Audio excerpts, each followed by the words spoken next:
Olá, queridas amigas e irmãs.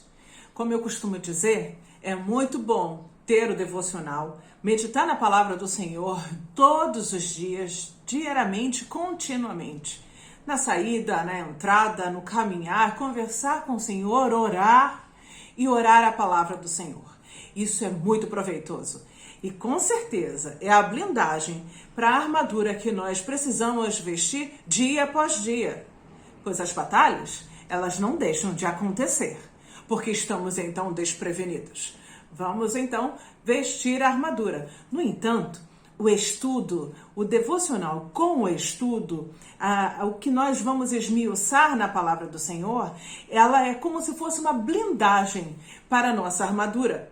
E essa blindagem não está reforçando apenas a armadura, está então alimentando quem está vestindo a armadura.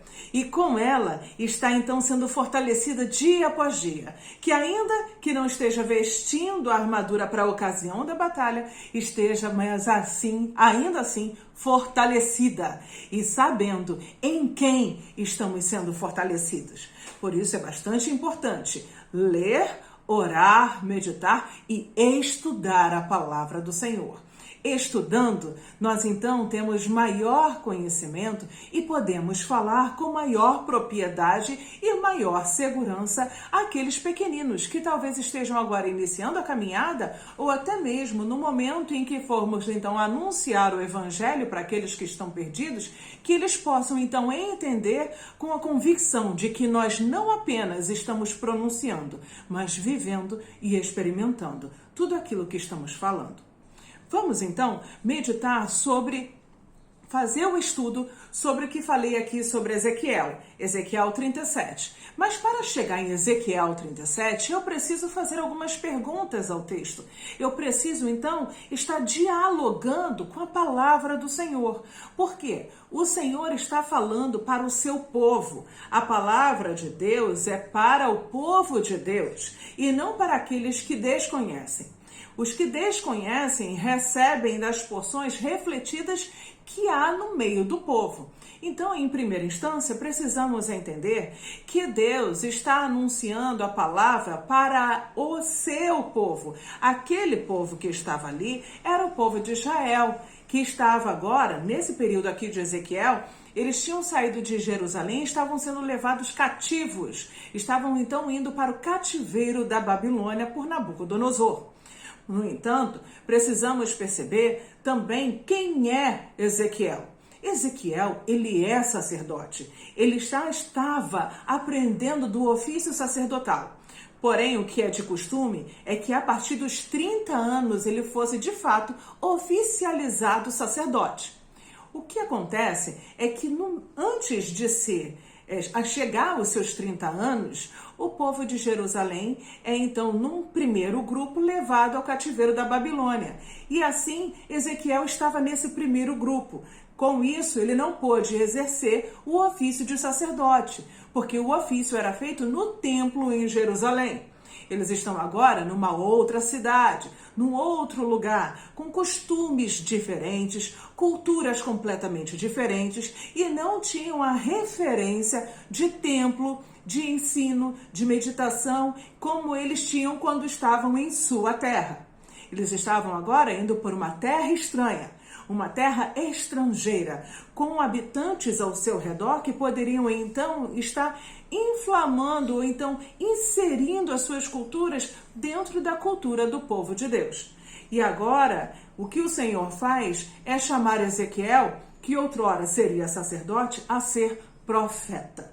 Ele então, ao invés de estar levando a questão do povo para Deus, está agora trazendo a palavra de Deus ao povo. E o que acontece?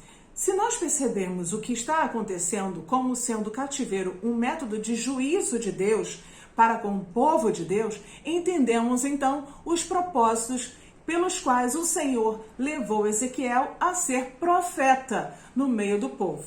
Ele, sabendo de todas as coisas que estavam acontecendo, inclusive ele estava aprendendo, sendo discipulado, vivendo ali no ofício sacerdotal, ele enxerga então a partir de dentro. E o Senhor, o chamando a ser profeta, fala diretamente com ele a partir daquele momento, daquela situação. Então, todos os alertas, todos os chamados à exortação, era mostrar que diante dos olhos do Senhor, o que os sacerdotes, os líderes estavam fazendo, não passava despercebido.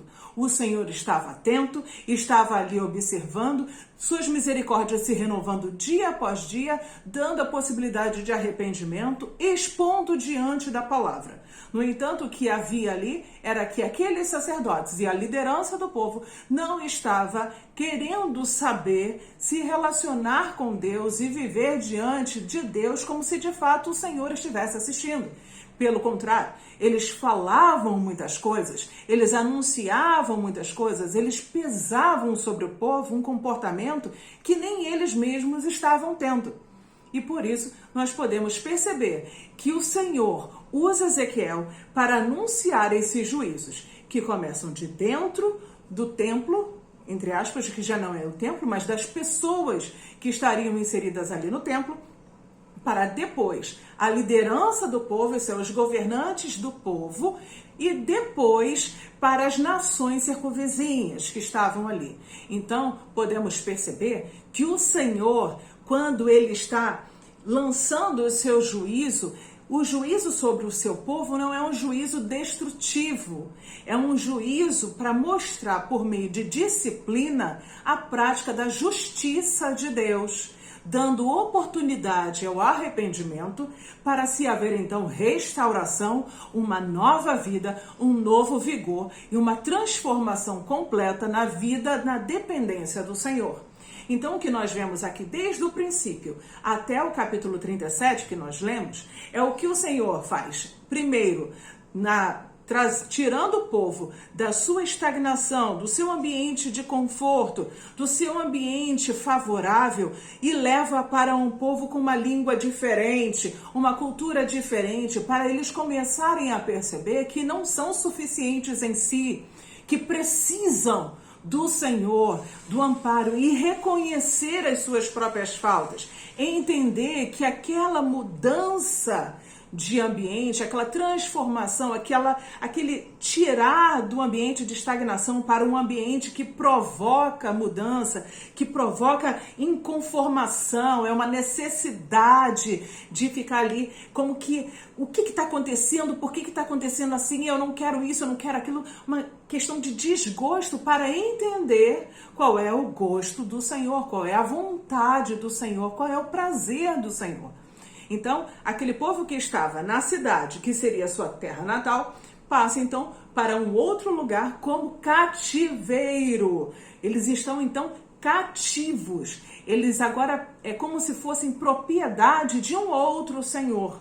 No entanto, o Senhor está o tempo todo mostrando que continua sendo povo de Deus. O zelo do Senhor é para com a sua palavra, a fidelidade do Senhor é para com a sua palavra, e ele cuida do seu povo porque ele assim tem prometido desde a criação do mundo. E é justamente no zelo para com o seu povo que ele repreende ao povo que ama, ele disciplina ao povo que ama e reflete da sua glória no meio do povo que ama. Não é da forma como o povo quer, mas é da forma como o Senhor está estipulando, está decretando. Ele é Senhor e por isso importa que o adoremos da forma como Ele deseja ser adorado, não da forma como nós entendemos. O que acontece então é que Jerusalém é levada ao cativeiro para a Babilônia em 597, tá? Antes de Cristo. E aí, o ofício de Ezequiel, a primeira visão que ele tem é em 593, isso é, 4 anos depois já da mudança. Então, passam-se 4 anos e ele tem a primeira visão. É muito importante que tenhamos em nossas mentes que as visões de Ezequiel, quando estão diante do Senhor, são maravilhosas. são aterrorizantes pela questão mesmo de olhar a presença do Senhor, a santidade, a majestade do Senhor, completamente discrepante daquilo que é possível ver na terra. Então, é mostrar mesmo que não há outro igual, não há quem possa se assemelhar ao nosso Deus, não há quem possa se comparar ao nosso Deus. Então, todas as visões que Ezequiel tem diante do Senhor são assombrosamente maravilhosas. E assim, nós podemos ver que, assim como o nosso Deus é santo, justo, puro e verdadeiro, pleno e perfeito em todos os seus atributos, ele não tem nada que se compare na terra. E assim, quando vai falar com relação à humanidade, tudo que se refere à humanidade pecaminosa desperta ira, desgosto, lamento e dor.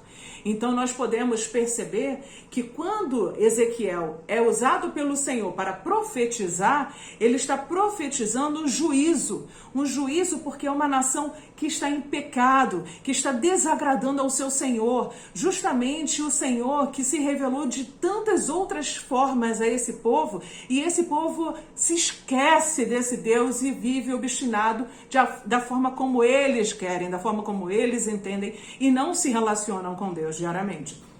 Então estão agora num outro lugar. E olha que interessante, o Senhor diz a Ezequiel, no capítulo 3, do verso 5 ao 6, que fala assim: olha só, eu estou mandando você para um lugar em que a língua é igual. Eu estou falando para anunciar para pessoas que estão na mesma cultura.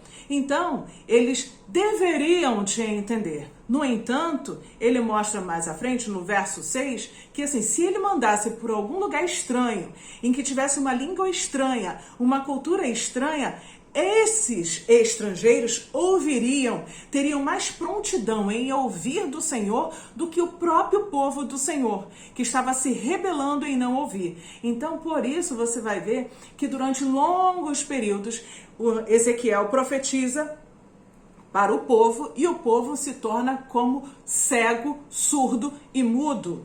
Então, é que nós precisamos entender o que está sendo este cenário. E olha que interessante, todas as profecias que o Senhor fala para o profeta anunciar, ele experimenta em sua vida, ele vive, porque o povo que está ali ao redor sabe que quando o profeta está fazendo algo que é muito diferente daquilo que seria o habitual, é um anunciar do Senhor.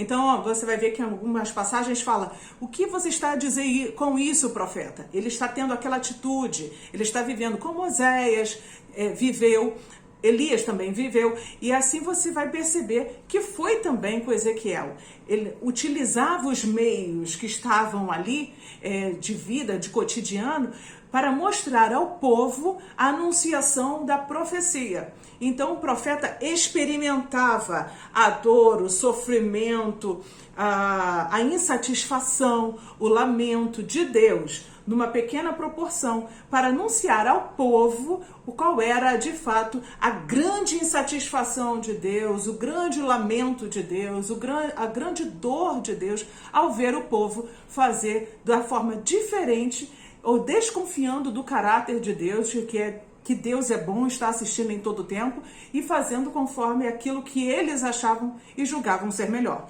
Então, logo em seguida, nós começamos a perceber que o Senhor fala, começa o juízo a partir do templo, a partir dos sacerdotes e da liderança, depois ele passa para esse juízo na liderança que há no povo, sobre o povo, depois o juízo vai para o povo em si, o Senhor vai lançando as profecias de juízo para com esse povo, e assim também vai lançando juízo para todas as outras nações que estão ao redor. No entanto, antes de chegar o juízo para as nações ao redor, ele anuncia a palavra de esperança, a palavra de restauração do seu povo, porque sempre há o remanescente fiel, ainda que o povo todo venha a se corromper, há o remanescente fiel. E também vai tratando algumas questões com relação à pontualidade dos pecados, isso é, dos falsos profetas, das profetisas que estavam falando falsas palavras, eles não falavam condizentes com aquilo que Deus sempre revelou desde a criação e com todos os escritos que já tinham ali dispostos. Eles falavam de acordo com aquilo que o povo queria ouvir, de acordo com aquilo que alimentava o ego, alimentava a mente, alimentava o ser individual, e com isso também lançava-se medos exacerbados para o cumprimento, não por amor ao Senhor,